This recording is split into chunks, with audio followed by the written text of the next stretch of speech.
Never meet your number neighbor. Has anyone else seen the post said the guy messaged someone whose phone number is identical to his, apart from the last digit, which is either one number up or down? I scrolled past it like any other post you see on the internet. Give it a quick chuckle and continue like any other time.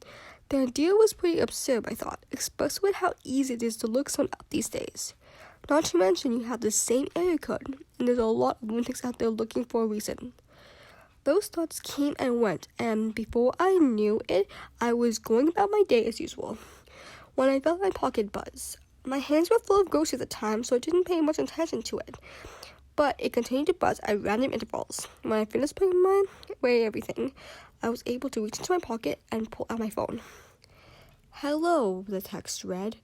That was all, and of course it was from a number I didn't recognize, so I replied asking who it was, already subscribed to the idea that someone had simply dialed the wrong number. I didn't get a response.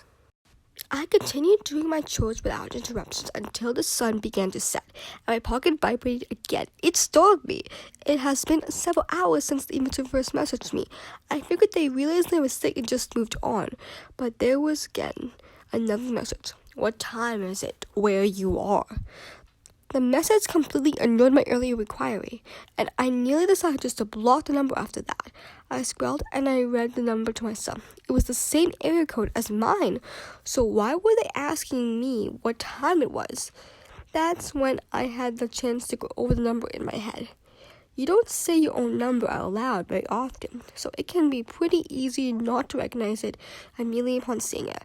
But there it was, every digit in the string, same as mine, with the exception of the last one, which was 4 instead of 3. That was at least one mystery solved in mine, and the realization gave me some slight relief. I got a quick chuckle from it and decided to play along. Maybe I would get a good screen grab from it that people could share around. I replied that it was the same time where I was that it should be for my number neighbor. I want the person to know I was picking up on what they were putting down, so to speak.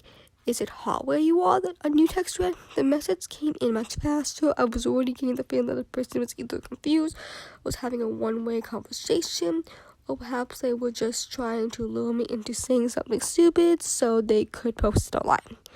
It was the middle of summer and it was quite warm out. But I wasn't about to play into the person's game, so I lied and replied that the AC was running full blast due to the heat, and I was pretty comfortable.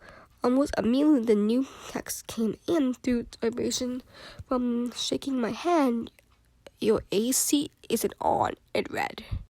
I must have read the message about 50 times. With each letter ingrained in my inside, I felt a chill run along my body. The feeling wasn't from the cool air blasting from my air conditioner, because as the text correctly stated, it wasn't on. It was currently off because I had decided to deal with the heat and the efforts of lowering my electricity bill. When I finally managed to lift my gaze from the glowing screen, I quickly scanned around my living room, paying particular attention to the windows. With a faint beam of light still peeking over the horizon, I tried to see if any shadows stood out. Before I let myself panic, I decided to probe further. Maybe it was just a lucky guess. I could have been the only person sweating it out to save a little money in my area. My fingers quickly tapped against the screen to reply. I made mention that it was a lucky guess in jest. I asked where they were, noting how extraordinary the odds of being actual neighbors would be. Once again, almost the moment I sent the message, a notification lit up my screen. It was as if the person already had the message typed out. "The backyard," it said.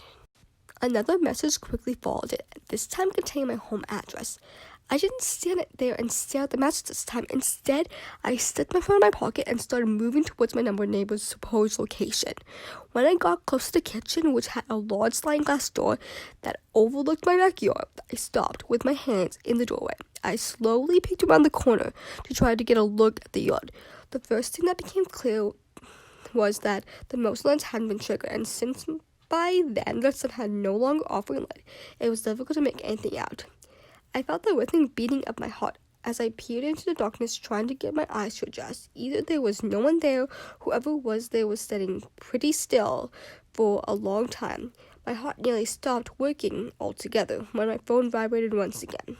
My senses were so on edge, it felt like my whole leg was trembling.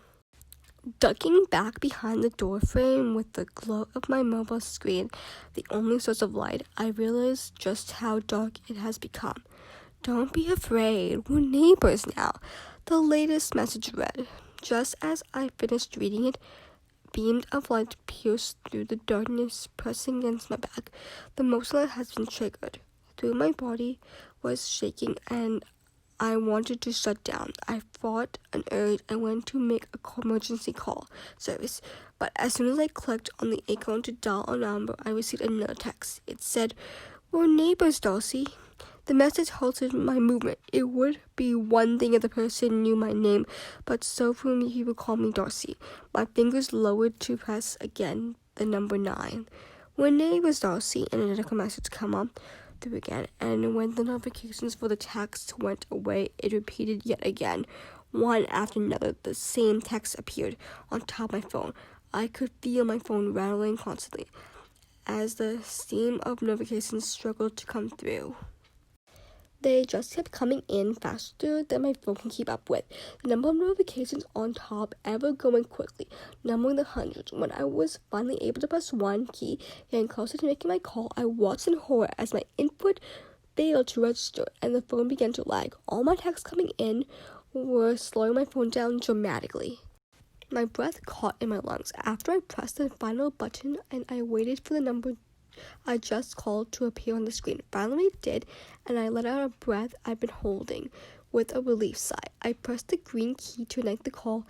All the while, I continued to be bombarded with the same message over and over again. Before I could even bring my phone to my ear, however, the screen flickered to darkness. I could barely see myself in the reflection of black screen.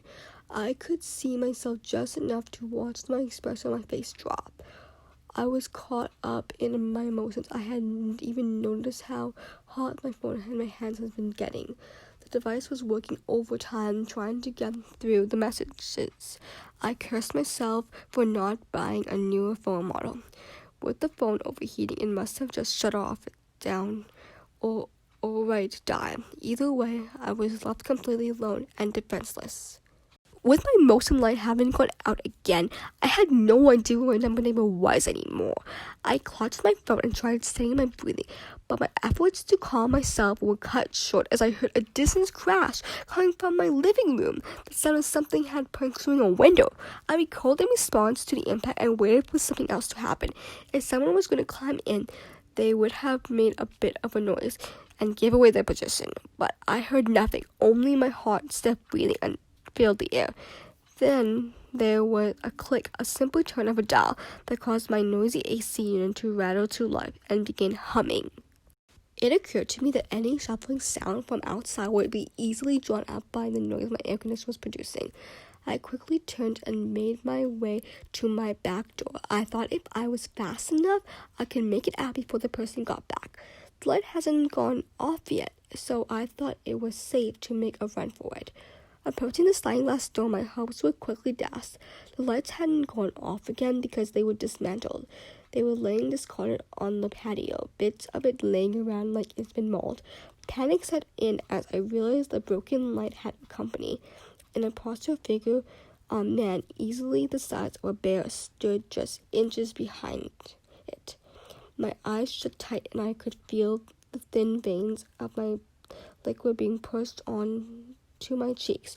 The man stepped forward and placed his hand on the door, and with a quick movement, the wooden rod locked. The door snapped, and the door began to be pried open. The splintering of the rod sounded like bones being bent in half, which served to remind me of my own fertility. There was no time to think or try to concoct a plan as my intruder started advancing. Only my instincts remained. My guts told me to turn and run out the front door, as hard and as fast as my body would allow. With a pump of my sweaty bare feet against the hardwood floor, I turned my back to my assassin. If I was more alert, I would have noticed the lights and heard the yelling, but all I was focused on was survival. In the chorus, my body made a mad dash to the front door. Before I was able to reach the living room, however, I ran chest first into something. Out of my instinct, I tried to fight against the obstacle. A large hand cupped mine, and two figures moved past me. As my sense returned, I looked into my eyes and the man in front of me, and I realized he was wearing a blue uniform, battered with light of red sirens. The other two men that were shouting commands began to restrain my number neighbor. As the officer who caught me tried to calm me down, with my cell phone still in my hand, I pressed the power button and repeatedly asked if my call made it through. I didn't get an answer at the time. My number neighbor didn't put up much of a fight. He had no problem intimidating a girl on his own, but with two pistols aiming his way, he became a lot more submissive. Before I really got a good look at him, the guys were pulling him out through the busted front door. Officer McKinley, the one who I ran into, helped me calm down and made sure I felt safe before answering any questions. When the time was right, I asked again how the cops knew what was going on and if my call managed to get through. We got a call, but no one was on the line, so we decided to come check it out, Officer McLean said with a gentle smile. I asked him why they would investigate a call without any information or how they knew what house to go to. I'm the chief of police, so no one can really tell me no. After a while, you develop a hunch for these things, he explained. Even in the dim light, I could see the shaped features of his face. What's your number? He questioned. I figured he'd need to know for the report, so I read the number off. Once I finished reading it, he let off a booming laugh, echoing through the house. That's crazy, he said. We're number neighbors. Can you believe that? He laughed as he held up his phone and my eyes scanned the number. It was exactly like mine, except the last digit was 4 instead of a 3. My stomach and his cheerful expression dropped, and he looked down at his phone and quickly typed a message. I couldn't take my eyes off him until I felt the buzz from my pocket. A new message from the same number that had sent over 300 of the same message. The newest one were different. It read, "No one will ever believe you." McKinley held the phone he just messaged me with up to his face and twisted it left to right as he mounted the words "burner" before smiling ear to ear. "Have a good night, Darcy," he stated in a commanding tone as he hit my chin and flashed me a quick wink. After everyone had left me with 2 broken doors, a smashed window, I decided to find a motel to sleep in until they were fixed. I didn't want to risk going to my parents' place. I'm here now in this motel, unsure of my next move or how to handle this. I don't know who the larger man was, but I know criminals would do anything to lower their sentence. All I know that my number neighbor can leave me alone. Well, that's the end of the story. I hope you enjoyed, and I'll see you in my next video.